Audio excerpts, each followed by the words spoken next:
ค่ะก็กลับมาช่องรักสุขภาพอีกแล้วนะคะช่องของคนรักสุขภาพค่ะวันนี้มาชวนทำเมนูง่ายๆกันเลยค่ะแกงเผ็ดนะคะหมูนะคะใส่ผักกูดค่ะก่อนไปดูอย่าลืมกดไลค์กดแชร์และเราจะหั่นหมูนะคะสไลด์บางๆที่สุดนะคะเพราะเราใช้วิธีการผัดนะคะเครื่องแกงให้เข้าไปนะคะซึ่งวิธีการนี้จะช่วยให้หมูนั้นนุ่มด้วยนะคะทีนี้ขั้นตอนต่อไปเลยจ้ะ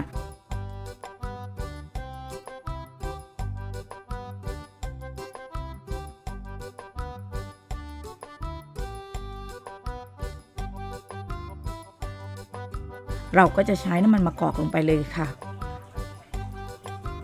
หลังจากนั้นจะใช้พริกแกงลงไปนะคะซึ่งวันนี้เลือกพริกแกงใต้คีโตนะคะพริกแกงคีโตนะคะลิงก์ตามสั่งได้ข้างล่างนี้นะคะหลังจากนั้นผัดเครื่องแกงนะคะให้หอมนะคะกับน้ำมันค่ะค่อยๆผัดนะคะค่อยๆผัดเลยหลังจากนั้น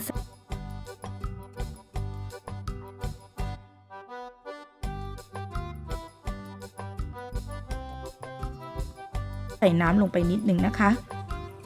หลังจากนั้นใส่เนื้อหมูที่เราหั่นลงไปนะคะใส่ลงไปแล้วก็ผัด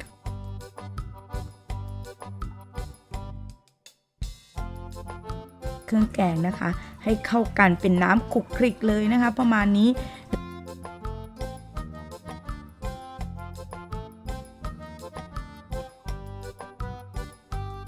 แล้วเราใส่น้ำช่วยนิดหนึ่งนะคะซึ่งอาจจะเป็นน้ำซุปหรือน้ำเปล่าก็ได้ค่ะ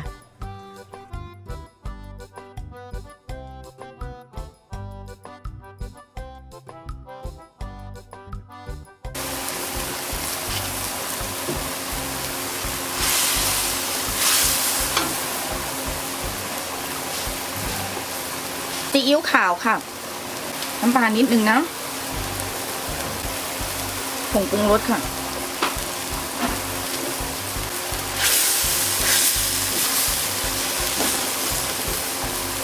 เราหลีไฟให้ต่ำเลยนะหลังจากนั้นค่ะเราใส่ผักกูดนะคะ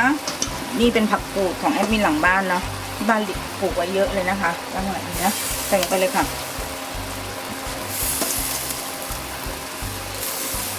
คลุกเคล้าให้เข้ากันนะคะหลังจากนั้นเดี๋ยวเราชิมรสกันค่ะผักกูดนะคะมันสลดนิดนึงแล้วเราก็ชิมรสนะคะเดี๋ยวเราจัดเสิร์ฟกันนะคะแบบเมนูง่ายๆกันเลยเห็นไหมแป๊บเดียวเราก็ได้เมนูนะคะคลีนแล้วก็คีโตกันแบบง่ายๆนะคะแถมมีผักนะคะช่วยระบบย่อยอาหารนะคะไม่เป็นภาระระบบย่อยอาหารด้วยค่ะเป็นไงมั่งคะสำหรับเมนูง่ายๆเลยนะครับกับการเผาผลาญกับผัดพริกแกงหมูผักกูดค่ะลองไปทำกันดูค่ะสำหรับคลิปนี้ทีมงานรักสุขภาพขอลาไปก่อนค่ะถ้าชอบคลิปนี้กดไลค์กันเลยนะคะและที่สำคัญอย่าลืมกดแชร์สูตรไว้ด้วยนะคะเราเจอกันใหม่คลิป